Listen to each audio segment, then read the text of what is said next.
That's right, today we are talking about ULTRAKILL, the critically acclaimed game on Steam, and that's for good reason. So without further ado, let's get into the review. So what exactly is ULTRAKILL? ULTRAKILL is a retro arena shooter that takes elements from Quake and Doom and mashes them together in a challenging player versus AI experience. You play as V1, which is essentially a killer robot that was made for war, that lives and repairs itself off of blood. But now that humanity is dead, there is only one place left for blood: hell itself. From a story perspective, you are basically battling your way through hell, playing through different levels as fast and stylish as possible. Now that we have a base understanding though, let's get into the true critique of the game. As we stated previously, this game, simply put, is you as a killer robot shooting your way through levels. It might sound boring, but I can assure you, this game is incredibly enjoyable, and there is one reason for that: skill expression.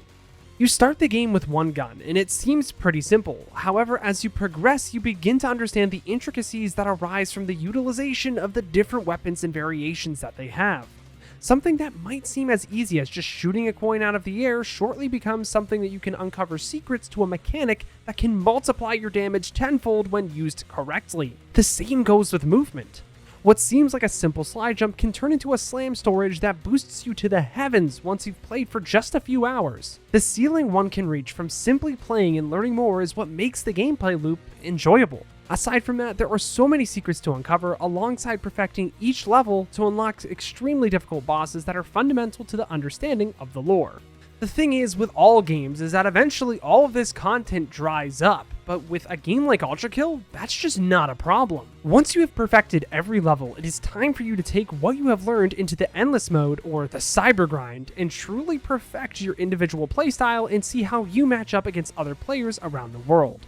I could talk about the gameplay loop of this game all day, but quite frankly, that would get really boring. So it's more important that we address the elephant in the room.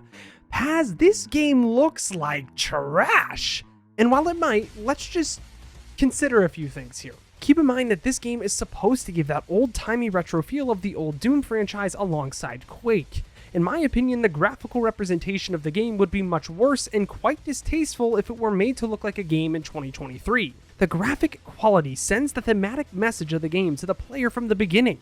ULTRAKILL is not meant to hold your hand or wow you. It is meant to kick your ass and make you struggle. For the FPS tryhard that this game is marketed towards, like myself, this is perfect. The game prioritizes frames in order for the player to have the best chance of pulling off the required difficult combos to decimate bosses and difficult rooms alike.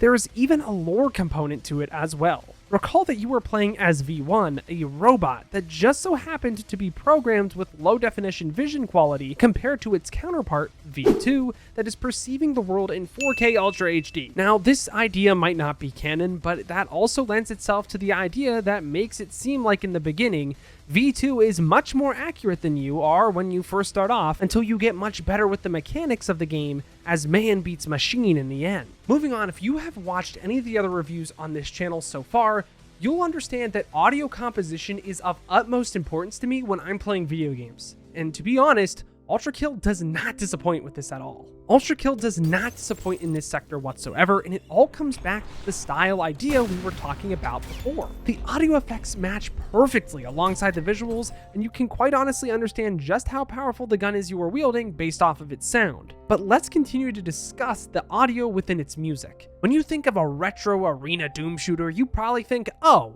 heavy metal blasting at all times, right? Well, sure, there are some heavy elements in some tracks, but if this is repeated by the end of the game, it just gets bland. From the beginning of this game, the music articulates a calming message until everything starts burning around you and you are reminded that the player is in hell as the world begins to burn around you, taking you to the end of the first act that calms you back down with some clair de lune. As the game progresses, you are introduced to many different aesthetics visually that are complemented by compelling soundtracks. The greatest part of it all, however, is the current last level of the game, Cry for the Weeper, that truly summarizes everything the player has gone through up to this point musically, but also visually. At first, the player is opening small doors and tight passageways, similar to the tutorial, with an ominous hell-like ambience, until the player finally drops into the second half of the level, where the track brings out a feeling of understanding that you are not the one to be scared, but the enemies you are about to obliterate are. Not to mention, as you fight through areas that resemble similarities of each act,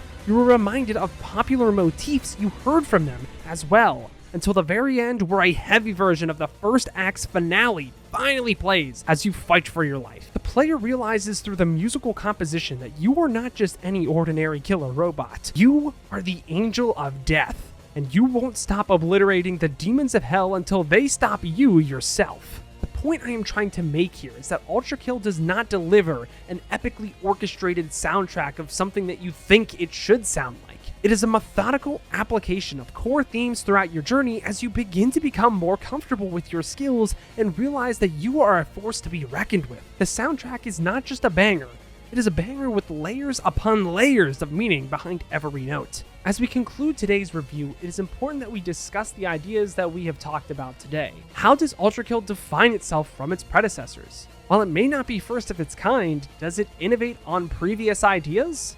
Absolutely it does. Not only does the game accomplish this through the art of its graphics and audio, but through the Easter eggs, meaning, and most importantly, skill expression. I have yet to come across a solo player game that has truly challenged me as much as this game has, but it has in a way that has forced me to grow and improve to survive and achieve my goals. There is no better feeling than going up against that boss you were struggling with a week ago and with your newfound knowledge, absolutely destroying them. But you have to understand that this game is not for everyone. This game is meant for those that are willing to face the relentless task of pushing the player's FPS skills to the absolute limit. That is what makes ULTRAKILL not just a game, but a work of art. And that is why I believe ULTRAKILL is truly legendary. What do you all think of ULTRAKILL? Do you love it, hate it, never even want to play it? Let me know in the comments down below. Feel free to also let me know if there are any other games coming up that you want to see me review. Thank you all so much for watching, but until next time, I've got to peace out and Paz out. I'll see you in the next one.